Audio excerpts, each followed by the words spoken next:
വ്യാഴാഴ്ചയായിട്ടും ഒരു working day ആയിട്ടും നല്ല ബിസി ഷെഡ്യൂളായിരുന്നു.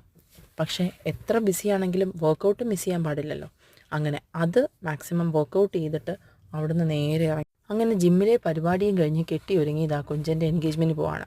മഴയൊക്കെ പോയി, നല്ല ചൂടാണ്. സ്കൂട്ടറിൽ ഇങ്ങനെ യാത്ര ചെയ്യുമ്പോൾ ഈ ഓരോ തണൽ മരങ്ങൾ മാത്രമേ ഉള്ളൂ ഏക രക്ഷ. അങ്ങനെ ഇതാ തിരുമലയാണ് നമുക്ക് പോവേണ്ടത്. എന്ത് വിളിച്ചാലും എവിടെ പോകണമെങ്കിലും കൃത്യസമയത്തിന് പോകാത്ത ആൾക്കാരാണ് ഞങ്ങൾ. അതുകൊണ്ട് തന്നെ ഇതിനും കറക്റ്റായിട്ട് എൻഗേജ്മെൻറ്റ് തുടങ്ങുന്നതിന് ജസ്റ്റ് മുമ്പാണ് എത്തിപ്പെട്ടത്. പിന്നെ ഓഫീസിലെ തിരക്കൊക്കെ കഴിഞ്ഞിട്ടില്ലേ നമുക്ക് ഓരോരുത്തർ പോകാൻ പറ്റൂ, വർക്കിംഗ് ഡേ അല്ലേ. അങ്ങനെ ഇതാ മണ്ഡപത്തിൻ്റെ ഫ്രണ്ട് എത്തിയപ്പോഴത്തേക്കും അവിടെ ഇതാ പാർക്കിംഗ് ഫുൾ എന്ന് എഴുതി വെച്ചിരിക്കുന്നു. പിന്നെ ആ മാമൻ പാർക്ക് ചെയ്യാനുള്ള വേറെ സ്പേസ് കാണിച്ചു കൊടുത്തു. അങ്ങോട്ട് പാർക്ക് ചെയ്ത് മൊഴി വെയിലത്ത് ഇങ്ങനെ നടന്നു വന്നപ്പോഴാണ് ജ്യൂസ് ഇരിക്കുന്നുണ്ട്. ജ്യൂസും കുടിച്ചിട്ട് പോകാമെന്ന് വിചാരിച്ച് ജ്യൂസ് അങ്ങ് തട്ടിവിട്ടു.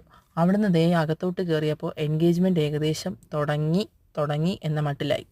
പിന്നെ ദൂരെ നിന്ന് അതും വീഡിയോ എടുത്ത് അതും അങ്ങ് കണ്ടു. ഓരോ കല്യാണത്തിനും എൻഗേജ്മെൻറ്റിനും പോകുമ്പോൾ ഞങ്ങളുടെ കല്യാണവും എൻഗേജ്മെൻറ്റും ഒക്കെയാണ് ഓർമ്മ വരുന്നത്.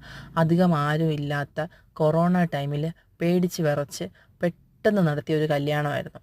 പക്ഷേ കല്യാണം ആലോചിച്ച് വെച്ചത് കുറേ നാൾ മുമ്പാണെങ്കിലും പെട്ടെന്ന് കയറി വന്ന കൊറോണ കാരണം ഞങ്ങൾക്ക് പതുക്കെ പേടിച്ച് അങ്ങനെയൊക്കെയുള്ള രീതിക്കാണ് കല്യാണം കഴിക്കാൻ പറ്റിയത്. അപ്പോൾ ആ വീഡിയോ ഞാൻ ഈ വീഡിയോയിൽ റിലേറ്റ് ചെയ്ത് കൊടുത്തേക്കാം, കണ്ടു നോക്കണേ നിങ്ങൾ.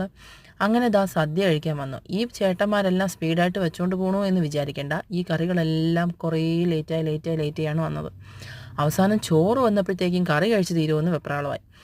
അങ്ങനെ എല്ലാവർക്കും ഇഷ്ടപ്പെട്ടെങ്കിൽ സബ്സ്ക്രൈബ് ചെയ്യണേ.